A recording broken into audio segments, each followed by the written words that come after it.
I have never sat down and planned to become great. I'm not necessarily typical, and I'm also not necessarily great.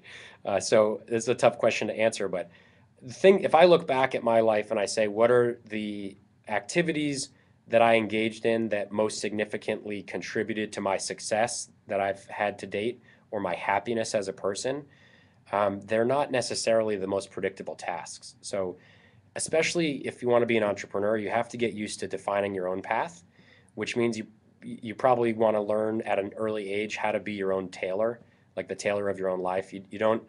I was not a good listener. I don't necessarily follow instructions well, so I didn't follow a typical path. I really just did things that I wanted to do. I followed my passion at all stages. So I graduated college having majored in German literature and chemistry. And I had no idea what I wanted to do. I didn't plan anything. And then I graduated. I thought, oh my gosh, I got to do something. I better go study more because I don't have a good idea what to do. So I went to Germany and studied European political culture. Totally random, like doesn't make any sense at all. And then I thought, oh, maybe I'll be a diplomat. And I went to New York and worked at the UN. And I realized there was too much bureaucracy and paper pushing, and I didn't want to do that. And then I was at all stages looking for what do I do now, like planning a month in advance. And again, I wouldn't recommend that per se.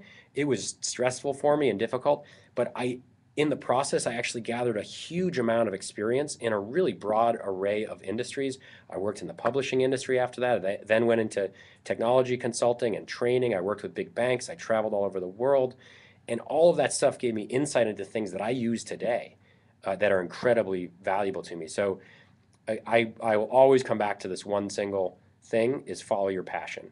And don't be too worried if other people are telling you it's not the right thing to do. If you're following your passion, it'll make sense eventually. And your passion might be planning, then plan, and that's great. That wasn't it for me. It'll be different for everybody.